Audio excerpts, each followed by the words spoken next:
ta hi kan thlen in Zampui tournament Tripura Wayme Tripura Group Wayme football tournament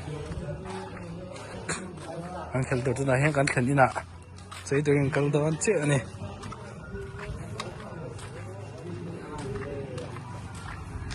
then first match an khel me ka jingda kwale tinia hei mun pui khua ani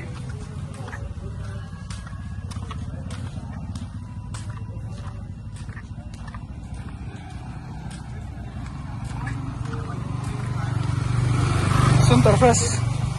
kinh him ngang mày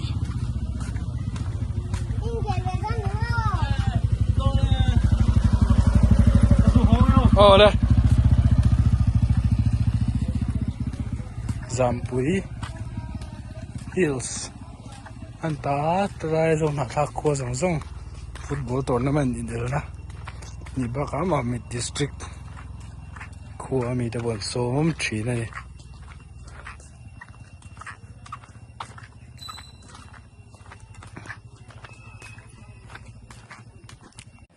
khi lại khi anh football field am nania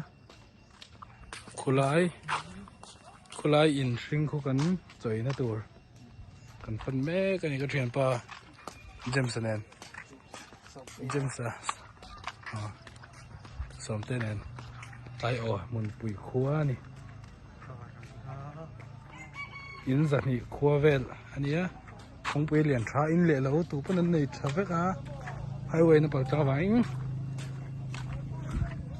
compensation po an la treo ni ria da ni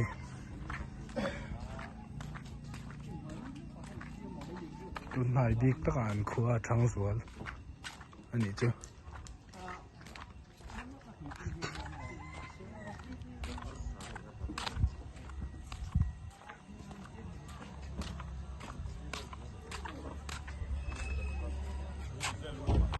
hi kan rian nei nan ta an rian nei nan ya hi bia te khua mo na ma you hoin hom kan na taking midfielder tur ni Mizoram ayo in voi thum lo khela chak to ni het hi Samuela Mizoram ayo hockey lo khel rep to ani boka chon het hi khoi dong kha dong hi kan ria khom na ber ni hi kan ria khom na ber ni tuna hian second division an khel me ka ni Zampui tournament Tripura Group Wayme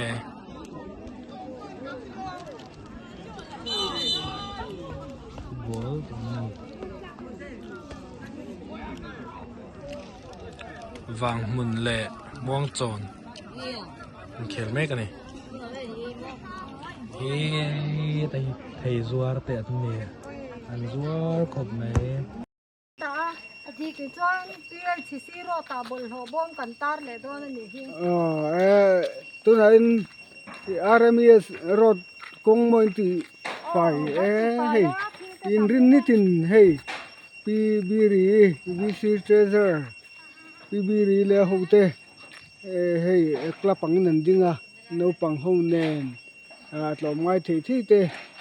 em pek thi boka kian in rin nitin hey khó chung thì finance hunan manga hey kita RMS kong an ti fai nuwa hey min pui veng lampanga an chu thadona en fakom hle mai hi huwa changkang zel tur chuan pol hi pol poimo le hlu takani ti kan soidua an changkai hle mai khó pui mun pui khó về là lar ber changkang ber Singapore te là khó pui thì răng khó về là minh lặng thầm te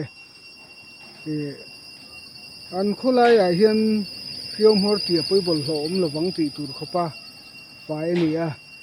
amar chu nè nghe sarkarin amo phurtu bik arwa thina hey Mizoram chuan nge ni thỉnh tlang lama phei chuan khatiang kha anom thran lawa man la tu khanom thran lawa kan khotlang po vi sin eng mo chana a then fai ni kum khata voi khat vel te ni chu kan nei thei to ka thinin enge chumia chuan kho chung hi kum khata voi khat then fai chu fai ngai nei om lawa hei pi vi ri ten man lo la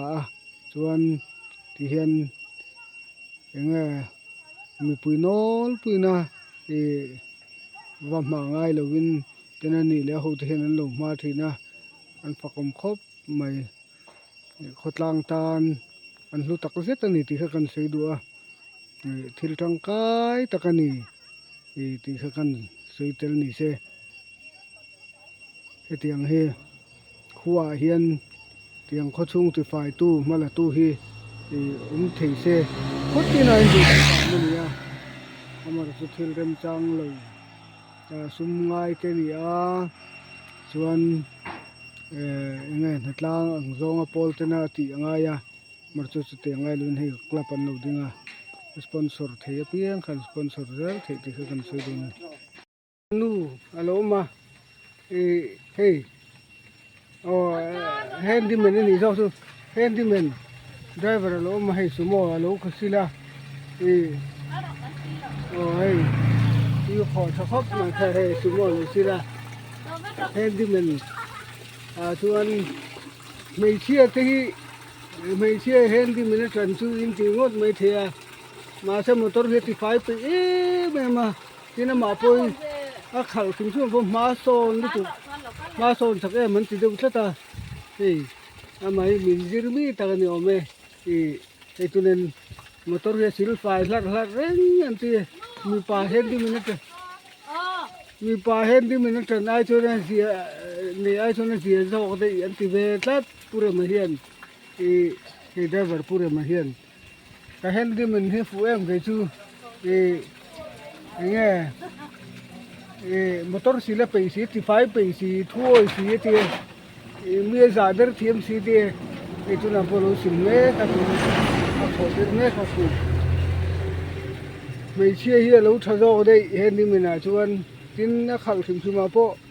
mà son chắc là tụt thì thua em tụm hết là tụm thìm thìm mà khăng thiêm hết tụm thìm thìm mà anh ấy số môi khảo thiêm lên trên cái tiền này các service vàng thì số môi các khảo thiêm chuan thì ba bữa hi dần khát xin có tốt thế gì á các khảo thiêm số môi các service vàng tiền xịt lát